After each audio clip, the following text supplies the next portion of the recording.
Hi there, and this is a part 2 video of solving quadratic equations by factorising methods. Now, given that we've kind of already explained this equation, x squared minus 4x minus 45, we'll do another simple example in which we do very much the same method. So, we have a quadratic equation, so we're going to be factorising using two brackets. And the first element in each bracket will be an x and an x. That will give us the x squared term here. Now we want two numbers again that will multiply to give us 12 and that will add to give us minus 7. Now we know that it's a plus 12, so both numbers are either going to be negative or both numbers are going to be positive. But if both numbers are positive, there is no way of adding to get minus 7. So let's keep that in mind. Now let's just write down, for starters, the numbers that multiply to 12. So we can have 4 and 3, 6 and 2, and 12 and 1. As in the previous video, if you haven't watched that, please review that. We can eliminate these two, as neither will add in any fashion to give us minus 7. i.e. putting a negative in, well, I'll give a quick example for this situation. If I had minus 6 plus 2, we would have to have both of them negative in this case, so that give us a negative number when we add them.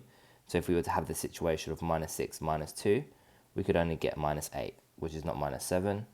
And I'll allow you to look into this one.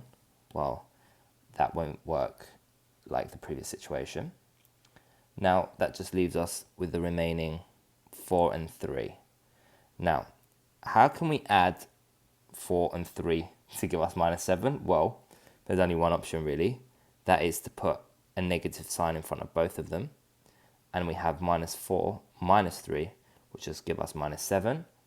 And like I said before, both of the numbers need to multiply to give 12. And minus 3 times minus 4 will give us plus 12. So we will put minus 3 here and minus 4 there. Okay, I'll allow you to expand like in the previous video to make sure that you go back to the equation x squared minus 7x plus 12. But I'll just swiftly continue. In part II, we have the same equation as above, only now this time it's equal to 0. So we're trying to find the roots of this equation, i.e. the value of x, so that this equation holds. Now, we know from part I, we can put the above as x minus 4 and x minus 3 equal to 0. Now we have two numbers. We have x minus 4 times by x minus 3 is equal to 0. And whenever we have two numbers multiplied together that equals 0, one of them has to be equal to 0, at least one of them anyway. So this gives us x minus 4 could be 0, which gives us x is equal to 4. Or x minus 3 equals to 0, which gives us x is equal to 3. And those are the two solutions of x, so that x squared minus 7x plus 12 gives me 0. Okay, now on to the last question, which is a kind of semi-hard GCSE question. It requires just a little bit more knowledge on trapeziums to understand how to model this, but this is a very, very typical GCSE question. Maybe you get 3/4 of the way in. The question has a trapezium and the sides are labeled in terms of the variable x. So we have x plus 2 here, x minus 5 here, and x plus 6 here. And it says the length of the three sides are given as above. All measurements are given in centimeters. Now this is the hint. The area of the trapezium is 36 centimeters squared. They have to give you some more information for you to use these sides and come up with x squared minus x minus 56 is equal to 0. Okay, so a lot of people get a bit startled here. And they're like, how do I get this equation? And the hint is here. The area of the trapezium is 36 centimeters squared. Now, we need to know what the area of the trapezium is. And you're not given that now in the new GCSE style papers. But with a quick Google, you should be able to find this.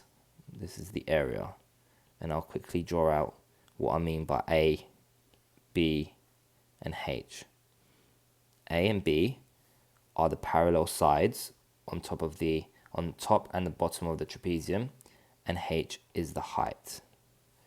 So a quick inspection with the above diagram, we can clearly see that A would equal x plus 2, B would give us x plus 6, and H would give us x minus 5.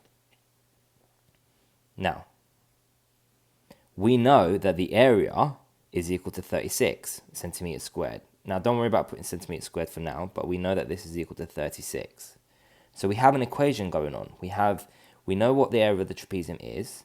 We know what they are in terms of x, each side. And we know what the area is equal to. So it's a simple case of putting everything together, and then with a bit of simple algebra, we should come up with the equation x squared minus x minus 56 is equal to 0. So let's go ahead and do that. So we have a half. Now we have a plus b in brackets, so it's x plus 2, which is a, plus x plus 6, which is b, and we have h, which is x minus 5. Now notice that's going on the outside, because the h is lingering on the outside, and it's a multiplication. And this is equal to 36. Now, we're going to do this in bits, so I'm first going to just sort out the terms inside the first bracket here. So that would leave us with half. We have 2x plus 8, and we have x minus 5 equals 36. Now, if I I wouldn't advise to open up the brackets and then times it by half. I would advise to multiply by 2 on both sides, and that eliminates the half on the left, and it will multiply the right hand side by 2.